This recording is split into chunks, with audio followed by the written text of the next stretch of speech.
Hello, Herndon Historical Society. This is Chuck Mauro. I hope everyone is staying safe and healthy.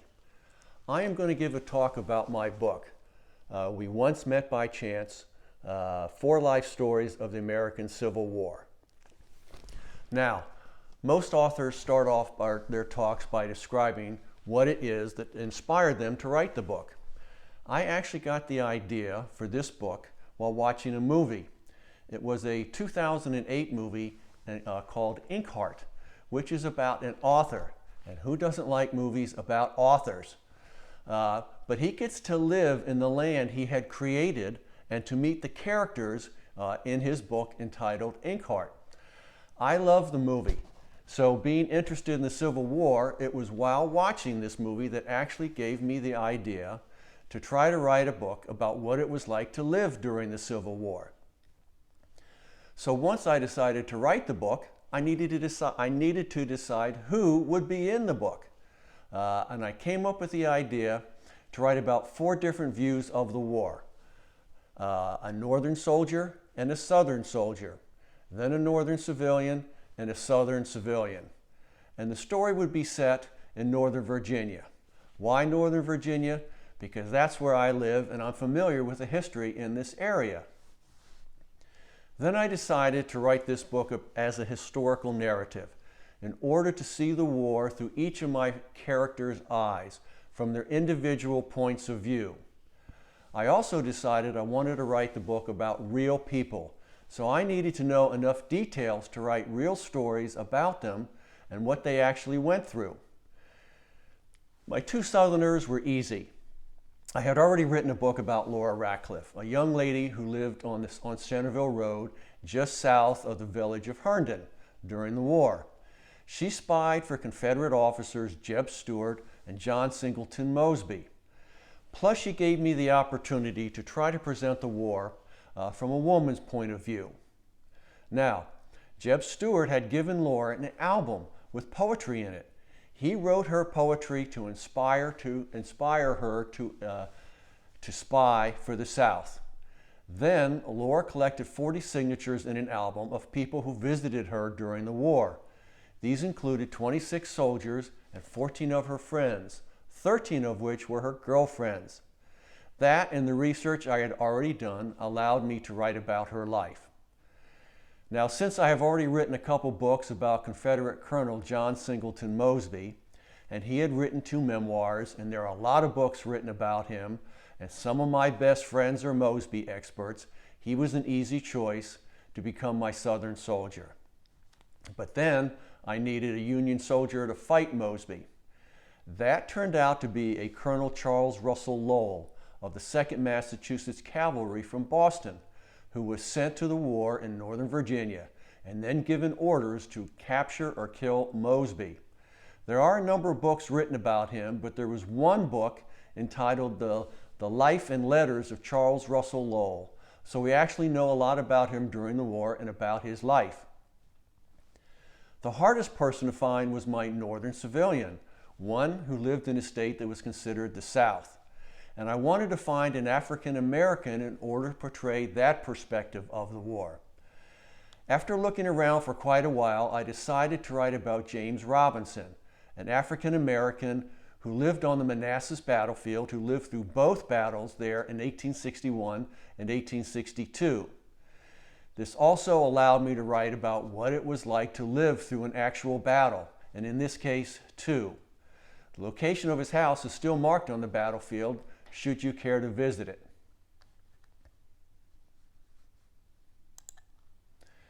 It turns out that Robinson's son made a claim after the war to what was called the Southern Claims Commission to try to recoup money for damages the Union soldiers had done to his house and property, as the Union Army had used his house as a hospital after both battles in Manassas. In order to do so, his son had to sit down and talk to the Southern Claims Commissioners, and he told them everything in detail that happened to him and his father, and they wrote it all down. That and the rest of the papers I was able to research gave me enough detail to write about him. So I had my 4 characters, Laura, Mosby, Lowell, and Robinson. Let me tell you a little bit about each. Laura Ratcliffe was 25 years old when the war began. She was born in today's city of Fairfax, originally the town of Providence, founded by her great-grandfather, Richard Ratcliffe. The area was commonly called Fairfax Courthouse during the war. She had two sisters and a brother. Her father had died when she was 6 years old, therefore I believe she grew up making do for herself and becoming very independent. After Laura's brother left to join the 17th Virginia Infantry at the beginning of the war, Laura's family moved to the area south of an area called Frying Pan, just south of the village of Herndon, to be close to her sister and brother-in-law who actually lived in Herndon. After the Battle of Drainesville in December of 1861, she met Jeb Stuart at his headquarters after tending to some of his wounded soldiers at Frying Pan Church, a little over a mile from her house. She corresponded with Stuart and met him frequently during the first winter of the war. When the Confederate Army moved out of Northern Virginia in the spring of 1862, Stuart sent her an album in which he wrote her poetry. The idea was for her to keep an eye on the Union soldiers in the area and report that information to the local Confederate troops. The opening line of one of his poems was, "We met by chance, yet in that chance the mystic web of destiny was woven." As you can see, I adapted that for the title of the book. Also in the album, Laura collected the signatures of visitors to her house, soldiers and civilians alike.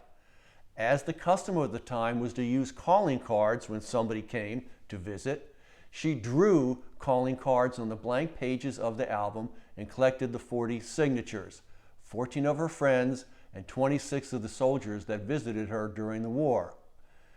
In late December 1862, Stuart and his officers, including one Captain Mosby, visited Laura to look after her safety. As they got up to leave, Laura told Stuart it was hard living in a conquered area under enemy rule, as she was within Union lines. Stuart told her he was going to leave Mosby behind to look with a few men to look after the good people in this section, and asked her to help him in any way she can. This was the beginning of Mosby's independent career.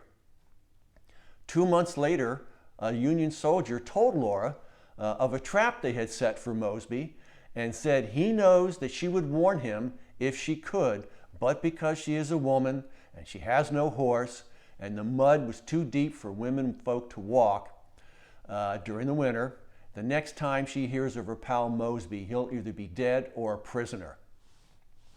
Laura and her sister walked over 2.5 miles north on Centerville Road to Herndon, looking for Mosby to warn him. While at her sister's house, today's Worldgate Shopping Center, she saw Mosby and his men arriving and ran out to warn Mosby. Mosby wrote in his memoirs, "But for meeting them that day, my life as a partisan ranger would have ended." Laura's zeal continued for the war, diminished only by her concern about the safety of her brother John. Her life evolved into everyday survival, only livened up by letters from her brother and visits by her friends. John Singleton Mosby was 28 in the beginning of the war, born in Southern Virginia. He was making a living as a lawyer when the war broke out in Bristol, Virginia, for his young family. Mosby was not initially in favor of secession, but when Virginia left the Union, Mosby decided he was going with her. He eventually wound up under Jeb Stuart. He was Stuart's lead scout on Stuart's famous 100-mile, 3-day ride around Union General George McClellan in June of 1862 during the 7 days or Peninsula Campaign near Richmond. This experience led him to want to spend all of his time on scouts and not spending time in camp with the regular army. He was eventually granted permission from Stuart to form an independent command the day after visiting Laura, as I mentioned, and he became eminently successful in his mission to keep thousands of Union troops stationed in and around the city of Washington instead of fighting in the field against the army of Robert E. Lee. Early in his independent career, he made a mark for himself by leading 29 of his men into Fairfax Courthouse from Upperville in the dead of night and capturing a brigadier general, 2 captains, 30 other prisoners, and 58 horses.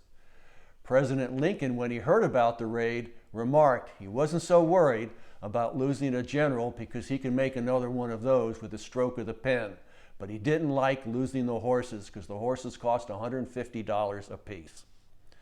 The mission was accomplished while they were surrounded by thousands of enemy troops who were but minutes away from being able to wipe them out during the whole operation. Mosby and his men did not fire a single shot. He would successfully continue his hit-and-run operations against the Union troops in Northern Virginia throughout the rest of the war, including my next character. Charles Russell Lowell was 26 when the war broke out. He was born in Boston to an abolitionist family and graduated as valedictorian from Harvard. At the outbreak of the war, however, he was working at a place called Mount Savage Iron Works in Cumberland, Maryland. He had intentionally sidelined his intellectual pursuits as his father had ruined the family business, so he was working to learn the business from the ground up. His goal in life was to become what he called a useful citizen, which meant first to be able to provide for himself and his future family, and then contributing to others. He joined the Union Army after the firing on Fort Sumter, and troops from Massachusetts were fired upon in Baltimore on their way to Washington in 1861. He became a member of General George McClellan's staff at the Battle of Antietam in 1862, but he yearned for more and he requested that a 2nd Massachusetts Cavalry be created, which it was in January of 1863, with Lowell in charge. It included men from California who had formed in the state but wanted to fight in the Eastern Theater. So the governor of Massachusetts included them because it was becoming hard to find qualified cavalrymen at that point in the war. Lowell had to learn to lead them as well as his own men. The 2nd Massachusetts moved to Virginia in May of 1863. Lowell's patrols in Northern Virginia were eventually directed solely against Mosby, with Mosby having most of the success. As Mosby had no camps and his men were called together for raids and then disbanded immediately after, by the time Lowell and his men arrived at the scene of a raid from his camp in Virginia, Mosby was long gone. A fact that Lowell realized himself, making it very futile for him to capture or kill Mosby. This ability earned Mosby the nickname of the Gray Ghost. In August of 1864, a frustrated Lowell would finally receive his wish to fight in the regular army. And 3 months later, he found himself the acting general of close to 1,000 cavalrymen of the Union Cavalry under General Philip Sheridan. Lowell now had the mission of driving the rebel army out of the Shenandoah Valley. Now, my last character was James Robinson, who was 62 years old at the beginning of the war. He had been born in Manassas, a free black man, but had to work all his life to buy freedom for his wife and children, as they had not been born free. He also lost 2 of his children who were sold down south as slaves. His father was Landon Carter Jr., the grandson of the wealthy Robert King Carter, who was the powerful land agent for Thomas, the 6th Lord of Fairfax, for whom Fairfax County was named.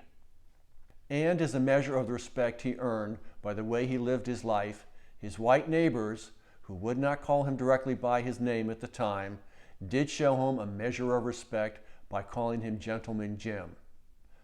What's interesting is that there are similarities between Mosby and Lowell. Both were well-educated men fighting for their respective countries. Lowell at Harvard, as I mentioned, and Mosby at the University of Virginia. They actually developed a begrudging respect for each other during the war. There were also similarities between James Robinson and Laura Ratcliffe. Both were civilians on opposite sides with total opposite viewpoints during the war, but they were both faced with trying to survive, the safety of their families and loved ones being their main concern. Now, since I started this talk with a movie reference, I'm going to end it with a couple more movie references. What does Denzel Washington have to do with two of my main characters? Anyone know who Charles Russell Lowell's brother-in-law was? That would be Robert Gould Shaw, also from Boston.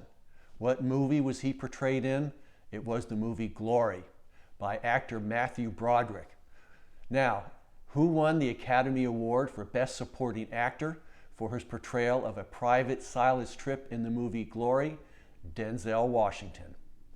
Robert Gould Shaw was killed at Fort Wagner in South Carolina in July of 1863, leading a black regiment, the 54th Massachusetts Infantry.